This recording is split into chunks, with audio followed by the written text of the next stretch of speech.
Welcome back, and many thanks for staying with us right here on the #1 breakfast show in the country. Morning at NTV, we take pride in the fact that we lose sleep just to make sure that we sift through the rubber on earth here, the dark corners of the internet and every other sphere to ensure that we get you that first-hand information that you need to actually help conquer your days, weeks and also your careers. Early childhood development has actually regressed. Even before the COVID-19 pandemic, it was only reserved for people in the urban areas. Yes, children in the rural areas were not going to nursery school. That's what we mean by early childhood development. But we do know that during the onset of the pandemic, March 2020 up to now, our learners within the kindergarten system have not seen a day within the class. What are some of the ramifications of that actually coming about? We also do know for every dollar that you inject in early childhood development, there's a $5 return. And then these young learners who go through the early childhood development centers, they actually do have high cognitive abilities. Yes, and they also excel when it comes to their classes or work and exams in that regard. So what are the ramifications of this COVID-19 pandemic on ECD, early childhood development sector? Prosper Mubangisi is a policy and campaign specialist with World Vision, and he's here with us. A very good morning. Good morning, Romeo. All right, talk to me about early childhood development, the paralysis since March 2020. What has been the effect of this and so forth? Yeah, thank you for that, and good morning, viewers. As you've said, for each dollar invested in early childhood development, there is a $5 return on that investment made. So that is a very critical perspective in the growth and development of the country. And if we are talking about human capital development as part of the NDP3 and actually our Vision 2040, we shall not achieve much of the human capital development we are envisaging in our policy frameworks if we do not invest enough in early childhood development. And as of now, since the development of the integrated early childhood development framework in 2016 by the government, we have seen a focus on only the school-based early childhood development, but there are about four facets of it. One of it is community-based, home-based learning, and the like, which would be tapping into now that schools are closed and we are trying to contain the spread of the pandemic.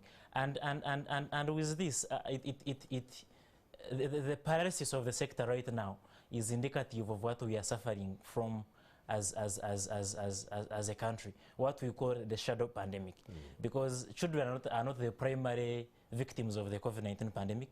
They become the shadow victims of the pandemic because, as we see from, for instance, the school closures, because we are talking about a population that is 49% below the age of 14.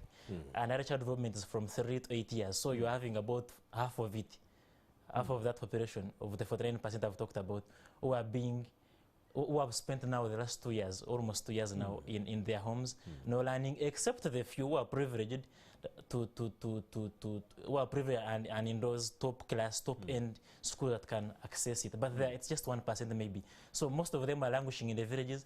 By the time the pandemic maybe ends or schools reopen, they will be above the age of being in early childhood development, and they will just get into the formal education framework system, and there is a lot we shall be missing from it. And of course, the education stakeholders, policymakers are watching Morning at NTV and would like to know what is the benefit that comes with early childhood development.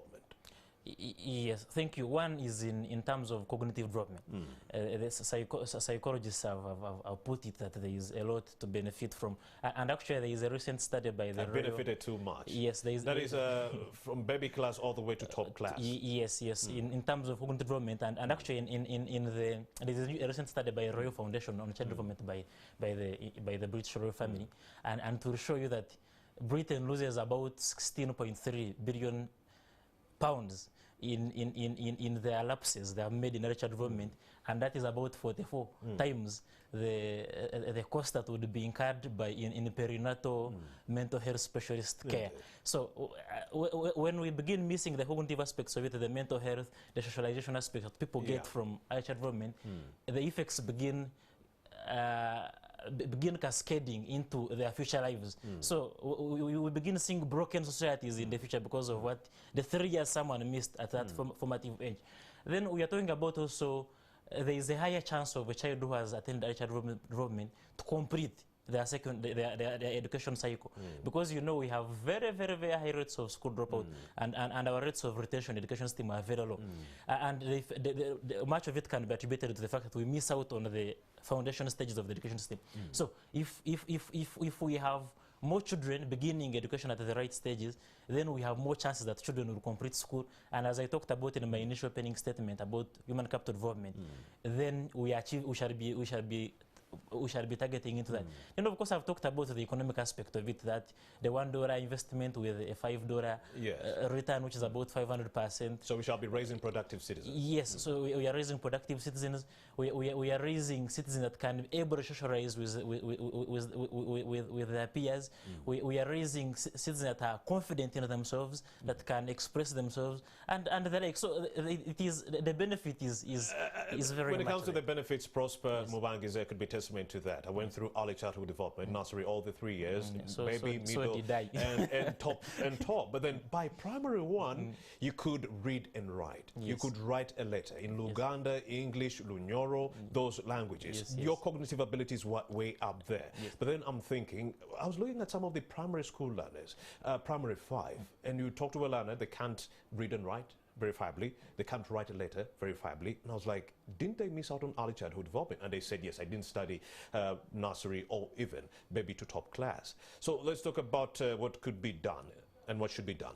Yeah, what could be done? Actually, as you talked about, there is a recent study, I think, about 2018, 2017, which showed that about 73% of the children in primary cannot read or write, which are the basics of literacy, because it was about reading and writing. And this is a preserve for ECD, early childhood development. Yes, that could be. If we did actual analysis, it would get back into it. Now, what can be done? People in the education sector have been doing this because, for instance, we are talking about 2 years of school closure. So even if we opened now, maybe the child would be in baby fits to be in top, but they would begin. They would have to begin from baby. So there is now that age gap. People are beginning to bring about teaching at the right level as an approach, that we begin apportioning and integrating education system to target the recipients at the right level, at the right ages, because if you, maybe someone at 8 years would be, let's say in primary, if you took them in baby class, there is a lot going to be missed because of how their brains have dropped and the like. Then secondly, we are talking about accelerated learning. It also fits into teaching at the right level. To accelerate education system, and that means maybe a rethink on how we are putting it out there. Third, we have the integrated early childhood development policy, but we have to look at now the aspects of practice. How is it getting in? How can government take up ECD as a sector instead of leaving it in the hands of the private citizen entrepreneurs? So when the government takes it up, it means that there's going to be more investment, public investment into the sector. And when there's more public investment, there is a high chance of having more recipients of the service. We have to look at, I've talked of, there are 4 facets of early child development, but right now we are only looking at the school system. But there is, for instance, home-based learning. How do we get out those teachers into homes to begin providing education to the students? How do we look at parents themselves being able to provide it? Because you can't leave, parents should be the first teachers, the primary teachers, not leaving it to the hands of the professionals. We have to look at, for instance, World Vision runs community-based research centers.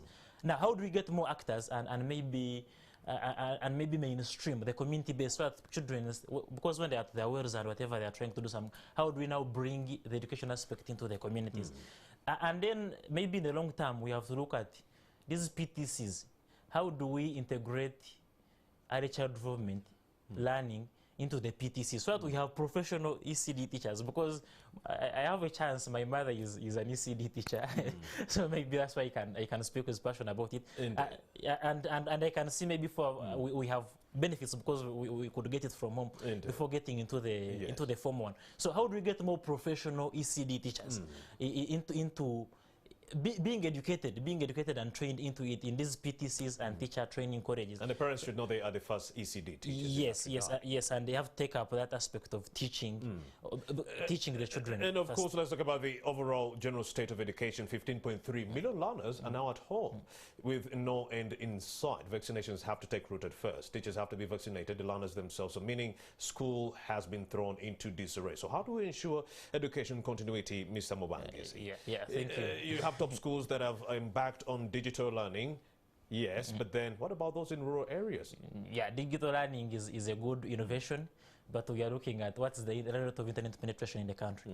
I don't think it goes beyond 40%. Indeed. So where are you living the rest of the poor cannot access the internet services? Look at the 12% internet tax and maybe its ramifications on education sector.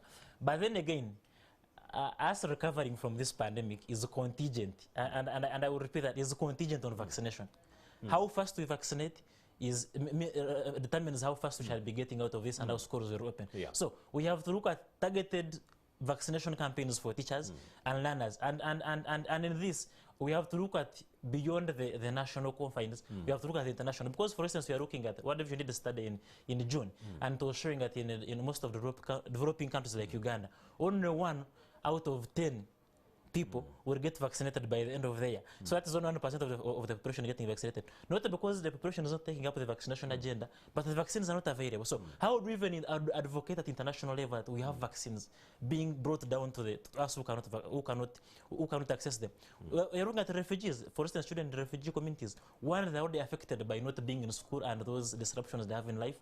But we're looking at a fact of only where 1 out of 1,000 refugees will receive a vaccine by the end of the year. That is about 0.01% of the refugees getting the vaccine. So it means even if we opened up, if we don't vaccinate the population, we shall again close as we did in June. So targeted teacher vaccination campaigns will be crucial on us getting out of the pandemic and us having educational continuity. Then, of course, the government has to be, in the short term, let's distribute at a massive scale the learning materials, these self-study materials, so that children don't just languish in the gardens and playgrounds. Rose Mubangisi is a policy and campaign specialist with World Vision. It comes with a wealth of information. Thank you very much for having made the time to talk to us. Thank you for having me. Of course, it's a conversation that could go on and on. I also do have Stephen Mbide, who is on the ground ready to acquaint us with